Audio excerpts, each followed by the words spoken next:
Hello guys, buenos dias, buenas tardes, buenas noches. This is our 11th video, I believe, and the end of the semester is approaching very quickly, so we're actually also approaching the end of our program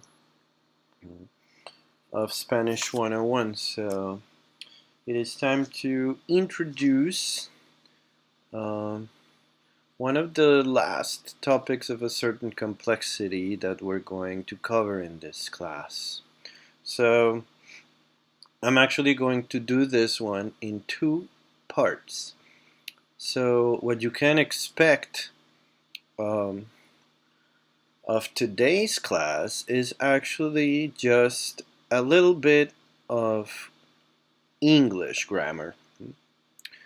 The reason why I do this is that I have noticed that many students don't come to college with a clear understanding of certain fundamental grammatical concepts, and it's just very difficult, next to impossible, to learn some things in a different language if you're not aware of how they work in your own, right?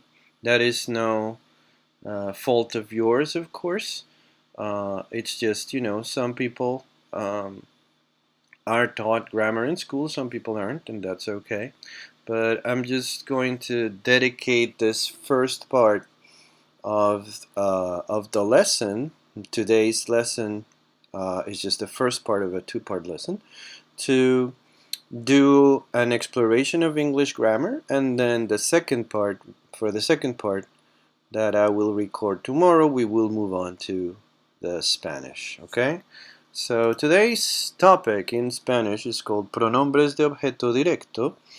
In English, it's just direct object pronouns.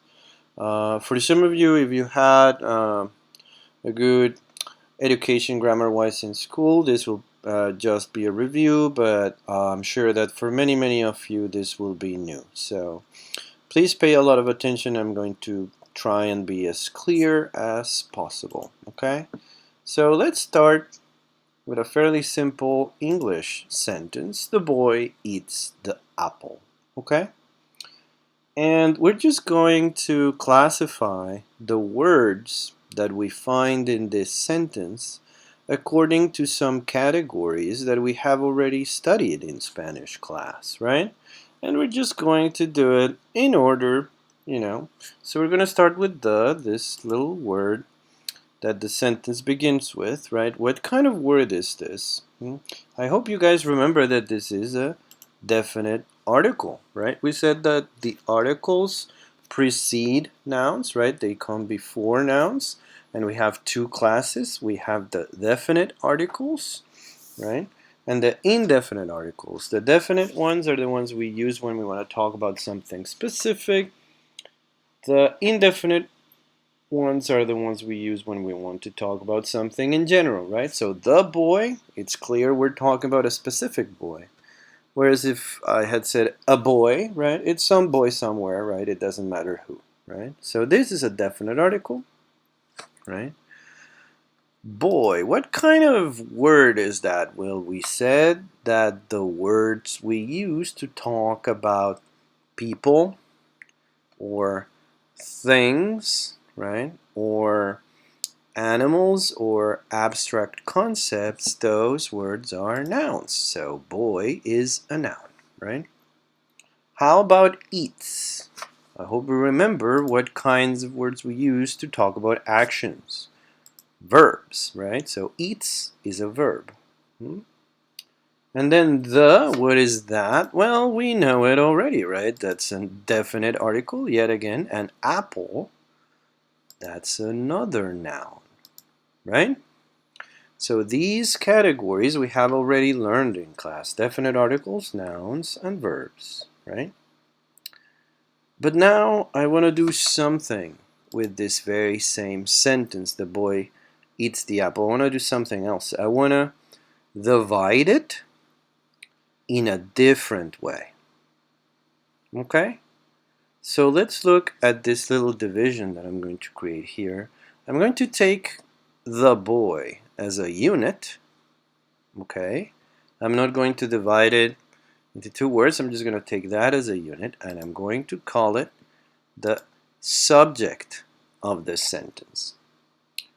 What is the subject of the sentence? We actually encountered this concept briefly in class, I remember, when we started doing regular verbs, and I defined it.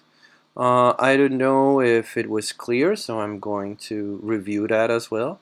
The subject of a sentence is whoever or whatever does the action. Okay? Whoever or whatever does the action, right? So who does the action in this sentence? First, what is the action? Well, the action is eating, right? That's the action that is happening in this sentence. And who's the one eating? Right? The boy. So since the boy is the one doing the action of eating, he is the subject of this little sentence, okay? So as a way to find quickly and effectively the subject of a sentence, you can ask yourself who or what exes, right? And exes is just shorthand for whatever verb is being used in the sentence. So you exchange that x for the verb being used in the sentence. For example, in this sentence, you would ask who or what eats, right? We change the x for the verb to eat, which is the one we're using here. Who or what eats? And clearly, if we answer that question, the answer would be the boy. That answer to our question, who or what exes, is the subject of our sentence, okay? Moving on, we also have eats, and we know what that is, a verb. I'm not going to change the name of that. But I also want to look at the apple as a unit. And this, the apple, in this sentence, I'm going to call the direct object of the verb. What do I mean by direct object of the verb? Or more specifically, direct object of the action? Well, the subject is whoever or whatever does the action. The direct object is whoever or whatever is directly affected by the action. What do I mean by that? Well, let's think about the boy eating the apple. The boy is doing the action of eating, right? And the apple, when it's being eaten, right? So it is clear that it is being directly affected by the boy's action of eating it, right? That's what I mean by it being directly affected, and that's why it's the direct object. If you find this confusing, you can use another little trick with a question, and I actually think this is way easier. You can ask who or what is X'd, right? And again, here you just change the X for the verb that is actually being used in the sentence, right? So the form of the question for this sentence would be who or what is eaten, right? Who or what is eaten? Well, in this case, it's the apple that's being eaten, right? That is the direct object, okay? In short, in order to find the subject of a sentence, you ask who or what X is, right? X being the action being done in the sentence. And in order to find the direct object, you ask who or what is X'd. Okay? That is the takeaway of this beginning of the lesson. So, let's remember it again. The subject is who or what X is, right? That's our question. And the direct object is who or what is X'd. Let's think about another sentence and see if we can find these elements in it. The professor teaches the student. I know you're sick and tired by now of my examples with professors and students, but I'm not very imaginative, so what can you do? This is what you've got. So let's look at this sentence and ask these two questions. Who or what exes? But let's change the X for the verb being used here. The verb being used here is to teach. So who or or what teaches? Who or what teaches? What's the answer? The professor, right? So that means that the professor is the subject of our sentence, right? And then the verb we know is teaches, right? And let's ask the second question. Who or what is X'd? Or changing the X for the verb used in the sentence, who or what is taught? Who or what is taught in this sentence? Clearly, it's not the professor, it's the student. So the student is the direct object of the sentence. Got it? I think it's fairly simple, right? And I actually think that the most useful and simplest technique to use in this context is these two questions, right? Those questions very clearly and simply reveal the subject and the direct object of a sentence. Okay? So let's do that same exercise with 5 more sentences, right? Let's take these 5 English sentences and let's ask 2 questions. Who or what X's? And that will give us the subject. Who or what is X'd? And that will give us the direct object, right? And what we're going to do is circle in blue the answer to the question who or what X is, which will be equivalent to the subject. And circle in red the answer to the question who or what is X, and that's going to give us the direct object of the sentence. Okay? So let's start with the first one. The professor teaches the students. I know it's fairly similar to the one we did before, but there's actually a change here because it's more than one student. So let's ask the questions. The professor teaches the students. Who or what teaches? The professor. So the professor is the subject. We circle him or her in blue. And then who or what is taught? Well, the students, so they are the direct object. The students hate the professor, probably because he's just as bad as I am for teaching, right? So who or what X's? Who or what hates? Well, the students are doing the hating, right? And who or what is hated? The professor, and he deserves it because the only thing he can think of is during these silly PowerPoints, right? So the students are the subject. The professor is the direct object. The students hate the lesson, sadly. So who or what hates? Again, the students. And who or what is hated? The lesson is hated, right? So the students are the subject, the lesson is the direct object. And then the students love Spanish. Now I got a little tired of the negative sentences, so I wrote this one, which I hope is true. The students love Spanish. Who or what loves the students? Do the loving in this sentence. And then who or what is loved? Spanish is being loved in this sentence, so that's the direct object, right? And then let's get a little romantic. The male student loves the female student, right? I actually think that this example helps make a little clearer, right? Who's the subject and who is the direct object? Because, you know, the male student loves the female student means that someone loves and someone is being loved, but this is not necessarily reciprocal, right? This does not mean that the female student actually loves the male student as well, right? So there is a big difference between being the subject and the direct object of an action, right? So let's look at this last example. The male student loves the female student. Who or what loves? The male student does the loving. And who or what is loved? The female student is loved, right? So the male student is the subject of this sentence. The female student is the direct object. Okay?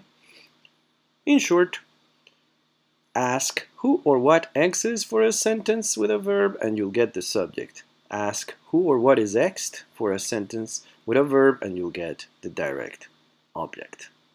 Okay? So, for our little activity, I'm going to give you something very, very similar to this. I'm going to give you 5 sentences in English, very simple sentences, sentences with a subject, with a verb, and with a direct object. And I'm going to ask you to identify the subject and the direct object by using these two questions. Okay? The sentences are going to be in the body of the little email of the Blackboard announcement as well, right? And as always, you can use whatever format you want. You can write this on paper and send me a photo. You can send me a Word document, a screenshot, what have you, okay? But before I let you go, I do want to quickly introduce what is going to be the actual topic of our next lesson, okay? Which goes a little beyond the simple action of identifying subjects and direct objects. So let's look at those sentences again, but thinking about the interesting fact that nouns can be exchanged with pronouns. What do I mean? These are the same sentences that we just did. The professor teaches the students hate the professor, the students hate the lesson, the students love Spanish, the male student loves the female student. Quite an active little classroom we have here in this example, right? And let's look at these 6 equivalent sentences. But now I have changed the direct object for a pronoun. Remember what a pronoun is? A pronoun is a word that replaces a noun, right?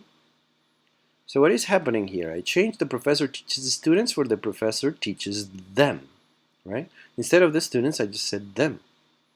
Instead of the students hate the professor, I said the students hate him or her, right? It's different, you know. It changes depending on whether the professor is male or female, right? The students hate the lesson, the students hate it. The students love Spanish, the students love it. The male student loves the female student, the male student loves her, right? So the only thing I did here is take the direct objects of those first sentences and exchange them for the equivalent pronouns, right? And what I want you to notice is that the words in red in that second column are called direct object pronouns. So what is a direct object pronoun? Basically, it is a word that we use to replace nouns which play the role of direct object in their sentence. Take the first example, the professor teaches them, right? That them is replacing the students. And the students are the direct object of that sentence because they are the ones being taught. So that them is a direct object pronoun that replaces the noun students, right? So I tell you this because when we move on to the second part of the lesson tomorrow, we are going to think about direct object pronouns in Spanish, okay? But again, first we're going to start slowly. In the activity for today, I'm just going to send you 5 sentences in English, and I want you to identify direct object and indirect object by using the 2 questions I just taught you, okay? Lastly, I have noticed that the activities have sort of ceased trickling in from many of you. That's fine. I know that we're in a particularly tough moment of the semester, and we're in a particularly tough semester as well.